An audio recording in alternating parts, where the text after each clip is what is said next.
ज़्यादातर इन्हीं शब्दों के बाण इन्हीं पे चलेगा, यानी इनके ऊपर बूमरैंग होगा। जो कल तक ये दूसरों पे कहते थे, आज उसके ही शिकार होंगे।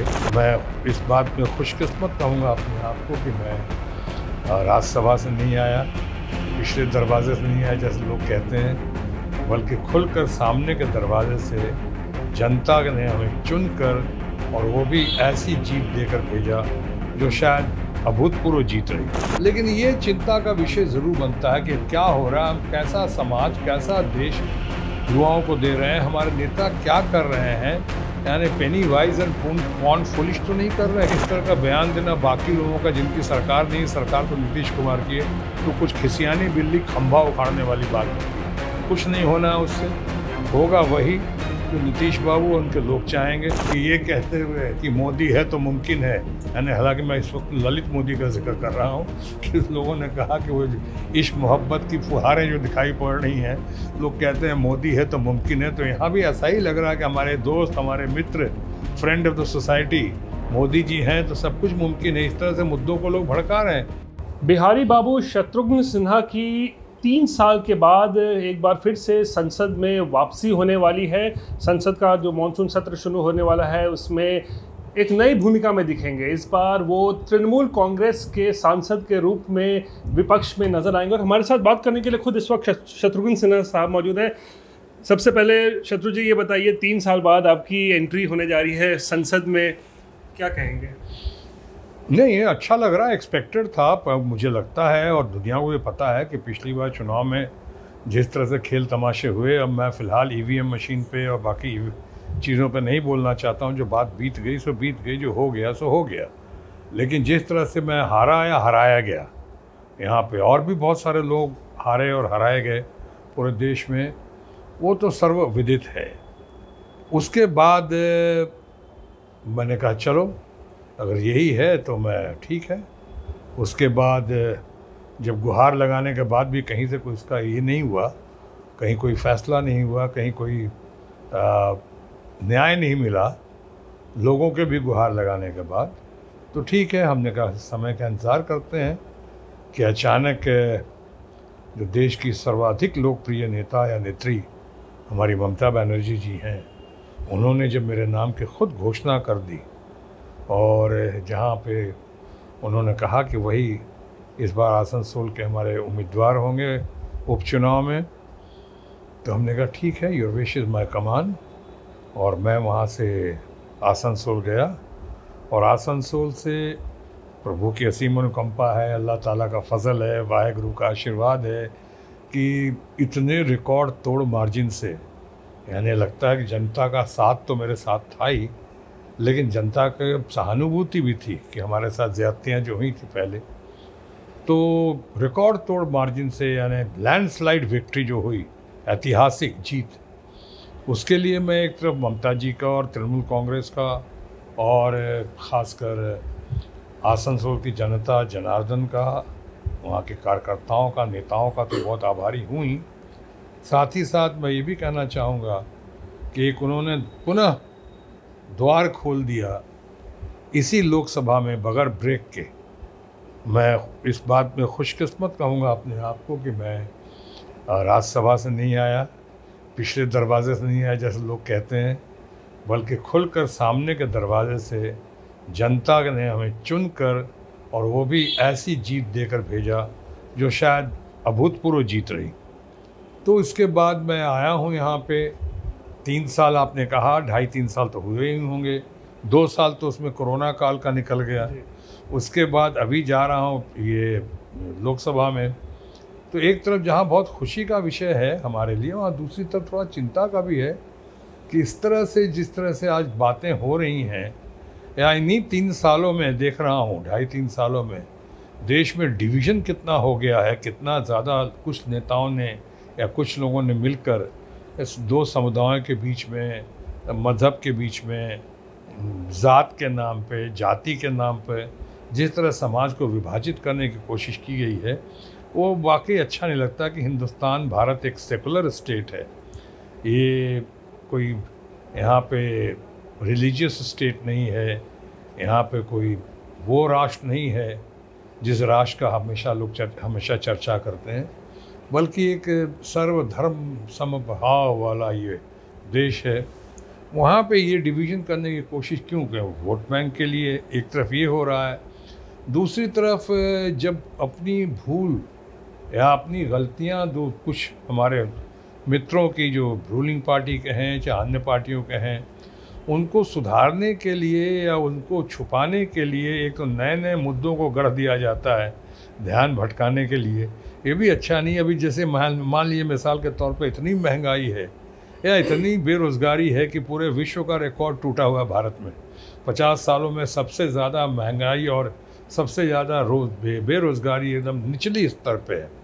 ये है यहाँ के लोगों को जिस तरह की नई नई स्कीम दी जा रही है, मैं उस पर विस्तार पूर्वक नहीं कहूँगा, जैसे कि अग्निपथ स्कीम आई है, बहुत सारी बातें आई हैं, मैं उन पर भी ज़्यादा नहीं जाऊँगा इस वक्त। लेकिन ये चिंता का विषय ज़रूर बनता है कि क्या हो रहा है, हम कैसा समाज कैसा देश युवाओं को दे रहे हैं, हमारे नेता क्या कर रहे हैं, यानी पेनी वाइज एंड पॉन्ड फुलिश तो नहीं कर रहे हैं, किस तरह से कर रहे हैं। यहाँ पे मुद्दों से भटकाया जा रहा है, एक लोगों में उत्साह के बदले वो जोश या वो आक्रोश भड़काने का बढ़ाने का काम किया जा रहा है। तो इन बातों से चिंता हुई। तो और साथ ही साथ अभी आपने देखा होगा कि पार्लियामेंट अभी खुलने का वक्त जब आया, जब हमारे पार्लियामेंट में एंट्री का वक्त आया है, तो हमारे कुछ मित्रों ने तरह तरह की बातें गढ़ दी हैं और ये कहा है कि साहब इस भाषा का या इन शब्दों का प्रयोग। मैं इसी पे आने वाला हूँ शत्रु जी। मैं सवाल क्योंकि यही था कि 19 तक जब आप थे संसद में, तो उसमें कुछ बदलाव अब आपको देखने को मिलेगा। अब जब आप एंट्री करने जा रहे हैं दोबारा से, कुछ शब्द ऐसे हैं जो अब आप संसद भवन के अंदर मतलब हाउस के अंदर नहीं बोल सकते हैं। प्रदर्शन धरना जो आप लोग गांधी मूर्ति के नीचे किया करते थे, उस पर भी प्रतिबंध लग गया है। तो क्या लगता है कि ये 19 से लेकर अभी 22 तक में फिर क्या बदलाव आ गया है और इसका क्या होगा फिर? नहीं, मैं बदलाव आएगा या बदलाव आने देंगे या हमारे विपक्ष की एकता उस बदलाव को बर्दाश्त करेगी, सहन करेगी, या उसको बर्दाश्त को लागू होने देगी, मुंबई की भाषा में चालू होने देगी कि नहीं, ये तो आने वाला वक्त बताएगा। लेकिन हाँ, इस तरह की बातें जो हैं आज तक कभी ना देखी गई ना सुनी गई। चाहे आप कुछ भी कह दें कि 2009 में सर्कुलर भेजा गया था और इसके पहले कहाँ भेजा गया था, किसने भेजा, बताइए कौन सा सर्कुलर दिखाइए उसमें, और तब उस पर क्या चर्चा हुई थी। जैसे यहाँ बड़ी बड़ी बातें हो जाती हैं और उसके पहले ना कोई चर्चा होता है विपक्षी दलों से, ना ही किसी स्टैंडिंग कमेटी में भेजा जाता है। अभी अग्निपथ का मामला, इतना लोग आग बबूला हो गए, इतने परेशान हो गए, इतना विरोध हुआ या बहुत जगह विद्रोह हुआ, क्या इसको मैंने स्टैंडिंग कमेटी में भेजा गया, क्या किसी कमेटी में भेजा गया, डिफेंस की कमेटी में भेजा गया? ये उसी तरह से ये जो है बगैर चर्चा के अचानक एक राज जैसे नोटबंदी हो जाती है, उसी तरह अचानक से आपकी ज़ुबानबंदी कर दी गई कि ये ज़ुबान आप बंद करेंगे, ये आप नहीं इस्तेमाल करेंगे। क्यों? शर्म कहने में, शर्म या विरोध या ये तानाशाही, अनपार्लियामेंट्री शकुनी अनपार्लियामेंट्री कब से हो गया? ये तो हमारे संस्कृति का, हमारे धर्म का, हमारे पूरे विरासत का हिस्सा है ये सब शब्द जो है। तो मकसद क्या है? हाउस के अंदर आप कुछ शब्द इस्तेमाल ना करें, प्रोटेस्ट ना करें। एक तो मकसद ऐसा दिखता है, आप प्रोटेस्ट ना करें, धरना ना दें। ये सब तो हमारे खुद पूरे वित्त मंत्री थे और बहुत अच्छे हमारे मित्र भी थे, अरुण जेटली, जो उन्होंने खुद कहा था कि ये तो डेमोक्रेटिक प्रोसेस है, अधिकार है आपका कि आप धरना प्रदर्शन कर सकते हैं, पार्लियामेंट के अंदर भी पार्लियामेंट के बाहर भी। तो ये तो उनका खुद का कहा हुआ था, आज उनका कहा हुआ भी नहीं मान के इस तरह से करें, क्या चलेगा? क्या विपक्ष इसको चलने देगा या नहीं देगा, वो तो अलग बात है, अलग विषय है। लेकिन ये सोच ही कैसी सोच है? अपमान कहने पे कौन सा अपमान होता है पार्लियामेंट का? ये आप कह रहे हो कि धरना या प्रदर्शन या जितनी बातें अभी भाषा हो रही है कि शर्म बोलने में, भ्रष्ट बोलने में, हमने खुद देखा है माननीय प्रधानमंत्री जी को कितनी बार भ्रष्ट शब्द का इस्तेमाल करते हुए, खासकर किसी दूसरी पार्टी के बारे में जब बोलते हैं तो कितना बोलते हैं। इनमें से मैं खुद कहता हूँ कि भाषा की गरिमा, शब्दों की मर्यादा का ज़रूर ध्यान रखना चाहिए। आप देखते होंगे कि मैंने आज तक कभी ऐसी कोई भाषा या ऐसे शब्द इस्तेमाल नहीं किए होंगे जिससे किसी को व्यक्तिगत ठेस पहुँचे। मुद्दों पर रहता हूँ, इश्यूज़ पर रहता हूँ, लोगों को रहना चाहिए। लेकिन ये तो आम लोगों की बोली हुई भाषा है, रोज के रोजमर्रे की भाषा है ये तो। शत्रु जी, मैं मकसद यही जानना चाह रहा हूँ कि आखिर क्यों अचानक से ये है? मुझे लगता है कि अब पानी सर के ऊपर जा चुका है। बेरोजगारी का मामला हो, महंगाई का मामला हो, सत्ताधारी मित्रों के लिए ये जा चुका है, सर के ऊपर पानी निकल चुका। और अब उनको लगता है कि इस सेशन में, लोकसभा में, या अगली बार के सेशन में, लोकसभा राज्यसभा में, लोग बहुत ज़ोर शोर से उसका उफान आएगा, उछाल आएगा, लोग बहुत बातें करेंगे। आपको याद दिलाएंगे कि आप जब पेट्रोल का दाम बढ़ा था, डीजल का दाम बढ़ा था, तो आपने क्या कहा था, और भूतपूर्व प्रधानमंत्री के बारे में क्या कहा था, बहुत सारे मंत्री कैसे बाहर निकल गए थे, महंगाई पे आप लोगों ने क्या कहा था और कैसे कहते थे आप लोग कैसे बेरोजगारी के ऊपर बोलते थे। डॉलर्स की कीमत इतनी बढ़ गई है, रुपया का दर इतना घट गया है कि आपने इसके पहले मनमोहन सिंह जी पे से लेके तमाम हमारी सरकार पे, जो हमारी सरकार थी उस वक्त की, उस पर क्या क्या नहीं और किसकी भाषा का और किन किन शब्दों का आपने प्रयोग नहीं किया था या दुरुपयोग नहीं किया था। तो आज लगता है कि कहीं उन्हीं के किए कराए पे आज पानी ने फिर जाए, आज अपमान की बात होगी, आज भ्रष्ट सरकार की या भ्रष्ट लोगों की बात होगी। आज जो बातें, धरना प्रदर्शन भी होगा, सरकार की मनमानी नहीं चलेगी। अभी लोगों ने अग्निपथ से बहुत मामलों में देखा है, डॉलर देखिए 80 रुपये के करीब पहुंच गया है। तो इन सब बातों को, विरोध का डर, खौफ, आपको लगता है? विरोध का डर और तीर जो चलेंगे, शब्दों के बाण जो चलेंगे, और ज़्यादातर इन्हीं शब्दों के बाण इन्हीं पे चलेगा, यानी इनके ऊपर बूमरैंग होगा। जो कल तक ये दूसरों पे कहते थे, आज उसके ये शिकार होंगे। इसलिए मुझे लगता है कि इन बातों को प्रीएम्प्टिव किया गया, आने से पहले ही रोक दिया गया है कि तूफान आने से पहले उसको शांत कर दो, बिल्कुल, कि ना ये शब्द होंगे। अब पर्यायवाची शब्द लोग ढूंढते रहेंगे, अपमान का ढूंढेंगे, बेइज्जती, शर्म का ढूंढेंगे, लज्जा। तो अब ढूंढते रह जाओ पर्यायवाची शब्दों का। लेकिन बहरहाल ये जो भी हुआ है ये सही नहीं हुआ है। ये लोकतंत्र के लिए तो बिल्कुल ही सही नहीं है, लोकतंत्र की हेल्थ के लिए, मजबूती के लिए ये सही नहीं है। इसमें माने ना माने, पार्लियामेंट कहे, कंटेम्प्ट बोले, क्या बोले, लेकिन सही मानों में ये डिक्टेटोरियल लगता है, ये तानाशाही लगता है। अच्छा, एक आज आपने अगर खबर देखी होगी, अहमद पटेल का नाम आया है कि मोदी सरकार को उस वक्त जो है राइट्स को लेकर घेरने की में इंस्ट्रूमेंटल थे सोनिया गांधी के सलाहकार जब तब हुआ करते अहमद पटेल। आपको लगता है ऐसी कोई बात है? मुझे ऐसा बिल्कुल नहीं लगता है।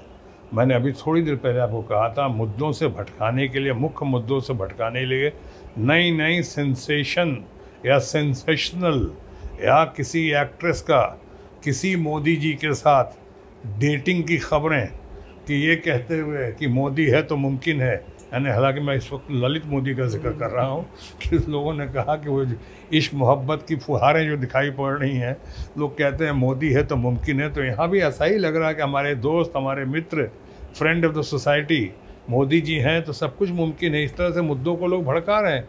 अब SIT ने कहा है, वही SIT है। कौन सा SIT है? क्या वाकई दूध के धुले हुए SIT हैं? और अभी तो आरोप की घड़ी आई है।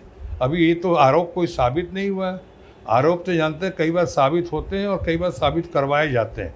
अभी मैं उस दंगों उंगों पर नहीं जाना चाहूँगा, लेकिन ऐसा हुआ है और होता रहा है। तो आपकी जब सरकार होती है तो आपका वज़न भारी होता है। वज़न भारी होता है तो आप SIT से या पुलिस से भी कई बार ऐसी हरकत या मनमानी हरकत करवा लेते हैं। मुझे नहीं लगता है कि इसमें अहमद पटेल जी का या हमारी मातृशक्ति सोनिया गांधी जी का कोई हाथ है या कुछ भी है। ये सिर्फ एक पॉलिटिकल मुद्दा लगता है। मुद्दों से बहकाने के लिए, भटकाने के लिए, मुख्य मुद्दे जो आज मुंह फाड़े में हैं उनसे निकालने के लिए एक नई गरम खबर, सनसनीखेज खबर, ताकि ये 1 2 दिन 3 दिन का हाईलाइट बने, फिर तब तक कोई दूसरी खबर आ जाएगी, दूसरे मुद्दे आ जाएंगे, उनको लेके बाकी असली मुद्दों को दबाने की कोशिश होगी। अच्छा शत्रु जी, एक आखिरी सवाल बिहार के संदर्भ में जानना चाहूँगा। ये आपने भी देखा होगा, पटना टेरर मॉड्यूल का जो खुलासा एक हुआ है, भंडाफोड़ हुआ है, इसको लेकर पटना के SSP ने एक विवादित बयान दिया है, जहां उन्होंने कहा कि PFI जो है वो RSS के जैसी तुलना की है दोनों के बीच में।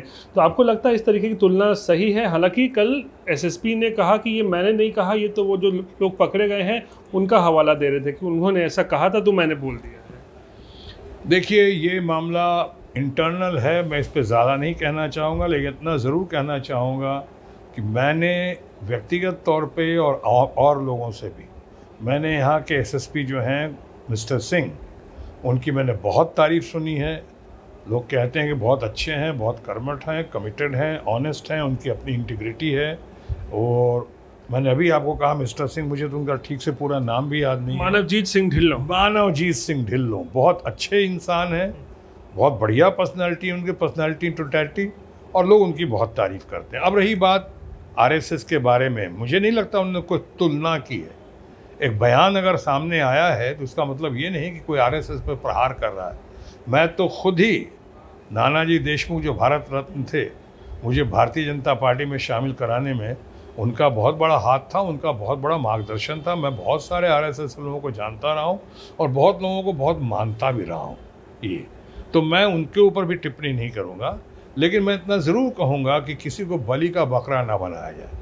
आपकी अपनी कुछ खामियां हैं, कमज़ोरियां हैं, उनको दबाने के लिए आप अचानक एक एसएसपी को इस तरह से, इस बात पे एक बयान के नाम पे, वो बयान सही है कि गलत है, उन्होंने दिया है कि कुछ लोगों ने और दिया है, इसकी बगैर कोई पड़ताल किए हुए आप उसकी विद्वता को, उसके संपूर्ण व्यक्तित्व को, आप मानवजीत सिंह ढिल्लों के पूरे कैरियर को, उसकी ट्रेनिंग को, आईपीएस की ट्रेनिंग को, उसकी सीनियरिटी को, उसकी जितनी पहचान बनी है समाज में, उस सब को आप एक ही तलवार से, एक ही धार से आप काट देना चाहते हैं। क्या मतलब है, क्या कार्रवाई करना चाहते हैं उस पर? उसने ऐसा कौन सा गुनाह कर दिया?